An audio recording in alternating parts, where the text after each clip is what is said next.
नमस्कार, आप देख रहे हैं सिटी पोस्ट लाइव। मैं हूं सृष्टि राज। बिहार में सरकारी ठेकों, अफसरशाही और कथित भ्रष्टाचार को लेकर एक ऐसा मामला सामने आया है जिसने पूरे प्रशासनिक तंत्र में बेचैनी पैदा कर दी है। प्रवर्तन निदेशालय यानी कि ईडी की जांच में सामने आए दस्तावेज, बयान और डिजिटल साक्ष्य अब कई सवाल खड़े कर रहे हैं। 2 वरिष्ठ अधिकारियों पर कार्रवाई हो चुकी है। कई विभागों के अधिकारी जांच के घेरे में बताए जा रहे हैं और चर्चा यह भी है कि आने वाले दिनों में कुछ बड़े नाम भी सामने आ सकते हैं। अब आइए विस्तार से जानते हैं इस पूरे मामले के बारे में कि हमारी सहयोगी मुस्कान से कि मुस्कान, आखिर पूरा मामला क्या है और इतना बड़ा क्यों माना जा रहा है इस पूरे मामले को लेकर? देखिए, मामला सरकारी परियोजना और ठेके में कहीं ना कहीं कथित गलतियों से जुड़ा बताया जा रहा है। जांच एजेंसियों को शक है कि कुछ परियोजनाओं के आवंटन, स्वीकृति, भुगतान की प्रक्रिया में नियमों का पालन नहीं किया गया है। ईडी की जांच के दौरान कुछ बयान, डिजिटल रिकॉर्ड, वित्तीय दस्तावेज सामने आए हैं। इन्हीं के आधार पर जांच का दायरा बढ़ाया जा रहा है। सबसे बड़ी बात यह है कि मामला किसी एक विभाग तक सीमित नहीं दिख रहा। यदि आरोपों में सच्चाई पाई जाती है तो ये एक संगठित नेटवर्क की तरफ इशारा करता है, जहां सरकारी व्यवस्था का इस्तेमाल कुछ लोगों को फायदा पहुंचाने के लिए किया गया है। अब जनता भी सवाल करेगी ना कि अगर सब कुछ नियम के अनुसार हुआ तो फिर इतनी बड़ी जांच की जरूरत क्यों पड़ी। जी। तो ऐसे में किन-किन विभागों और एजेंसियों पर जांच की नजर है? देखिए, सूत्रों के अनुसार हम लोग बिल्कुल डायरेक्ट बात करेंगे, कोई कहानी नहीं करेंगे। जांच का फोकस उन विभागों पर है जहां पिछले वर्ष में बड़े पैमाने पर निर्माण और विकास से जुड़ी परियोजना चलाई गई हैं। इनमें प्रमुख रूप से जल संसाधन विभाग, नगर विकास, आवास विभाग, भवन निर्माण विभाग मतलब BUDCO, उसको बुडको कहते हैं। फिर दूसरा है BMSICL। उसके बाद है जैसी जो संस्थाएं हैं कहीं ना कहीं चर्चा में है। ये वही विभाग है जहां करोड़ों और कई मामलों में सैकड़ों करोड़ रुपए की परियोजनाएं चलती हैं। इसलिए जांच एजेंसियां ये जानना चाहती हैं कि ठेके देने वाले फाइल्स करने, उसको पास कराने, भुगतान करने की प्रक्रिया पूरी करने में पारदर्शिता थी या नहीं थी। अगर कहीं नियमों का दरकिनार किया गया है तो ये सिर्फ प्रशासनिक चूक नहीं बल्कि गंभीर जवाबदेही का मामला बन सकता है। तो उसका ऐसे में ईडी को ऐसे कौन से संकेत मिले हैं जिससे जांच और गहरी हो गई? ईडी ने मनी लॉन्ड्रिंग में जुड़े पहलू की जांच के दौरान कई लोगों का बयान दर्ज किया है। जांच में ऐसे दावे सामने आए हैं जिनमें कथित और कुछ अधिकारियों के नाम भी लिए गए हैं। आपको पता है 2 IAS अधिकारी ऑलमोस्ट जा चुके हैं, सस्पेंड हो चुके हैं। और महत्वपूर्ण बात यह है कि केवल किसी का नाम आ जाना दोषी साबित नहीं करता है, लेकिन जब बयान, डिजिटल डेटा, वित्तीय लेन देन, अन्य साक्ष्य एक दूसरे से जुड़ने लगते हैं तब जांच एजेंसी मामले को गंभीरता से देखती है। यही वजह है कि पुराने रिकॉर्ड, फाइल मूवमेंट, भुगतान की प्रक्रिया, ठेका आवंटन से जुड़े दस्तावेज का भी पड़ताल किया जा रहा है।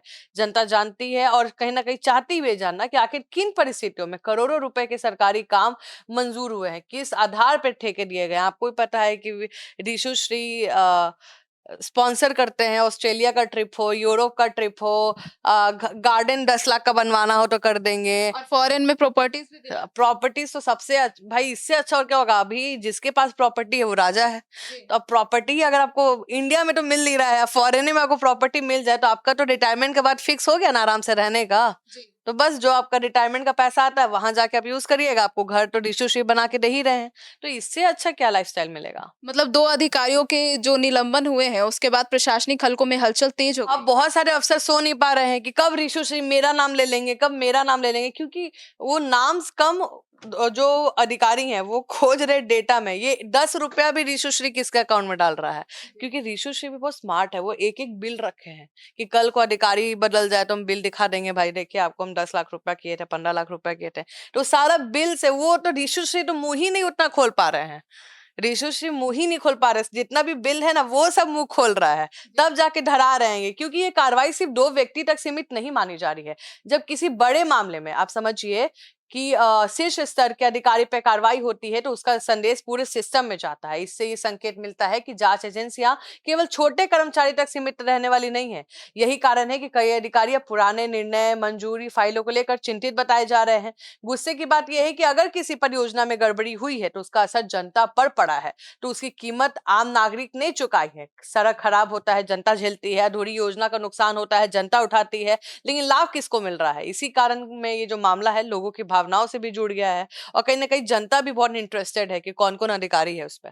तो मुस्कान, ऐसे में प्रभावशाली नेटवर्क्स और कथित जो सुविधाएं हैं उसके आरोप कितने गंभीर हैं? देखिए, जांच के दौरान ये दावा भी सामने आया है कि कुछ परियोजनाओं में प्रभावशाली संपर्क का इस्तेमाल किया गया है।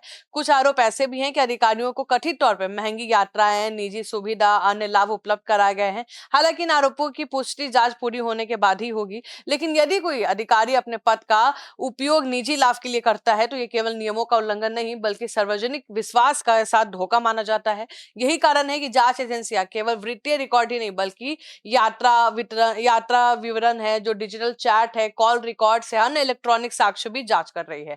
जनता ये जानना चाहती है कि कहीं सरकारी फैसले योग्यता और नियमों के बजाय रिश्ते और प्रभाव पे आधार तो नहीं लिया गया है। और कहीं ना कहीं बड़ा बात यह है कि सोचिए कि सारे जो ऑफिसर बनते हैं सब गरीब घर से। हम लोग घर पे डांट खाते थे कि देखो, इनका बच्चा बन गया, इनका बच्चा आईएएस बन गया, तुम लोग को सारा सुविधा मिला है। बोलते थे कि नहीं? अभी भी बोलते होंगे। तो सोचिए, जिनको ठीक है, मान लिया आपको सुविधा नहीं मिला, आप आईएएस बने। आईएएस एक ऑफिसर का भी वायरल हुआ था, आकाश नाम का ऑफिसर था। उनसे पूछा गया था, इंटरव्यू वायरल हुआ था कि आप क्या करिएगा बन के? तो मैं गरीबों की मदद करूंगा। और उसके बाद वो अपने नौकरी के 1 महीने बाद ही 6 या 10 लाख रुपया घूस लेते पकड़ा गए हैं। तो ये वही लोग हैं, देखिए, भ्रष्टाचार करने वाले भी वही लोग हैं।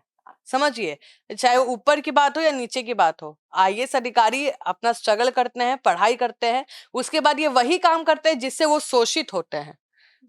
अधिकारी क्यों बनता है? क्योंकि मेरे परिवार को दबाया जा रहा है, हम परेशान हैं, हमको अब ऐसे नहीं झेलना है, तो हम पढ़ाई किए, बने, उसके बाद हम भी वही करने लगे। तो यही है परिणाम। तो मुस्कान, ऐसे में अब आगे क्या हो सकता है और इसका असर कितना बड़ा होगा? देखिए, आने वाले दिनों में जांच और तेज हो सकती है। संभव है कि और लोगों से पूछताछ हो और पुराने जो ठेके की समीक्षा की जाएगी, अतिरिक्त दस्तावेज जुटाए जाएंगे। यदि पर्याप्त साक्ष्य मिले तो आगे कानूनी कार्रवाई भी हो।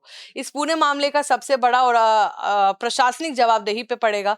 आरोप अगर साबित होते हैं तो ये उन लोगों के लिए बड़ा संदेश होगा जो सरकारी पद को विशेषाधिकार समझते हैं, जिम्मेदारी नहीं।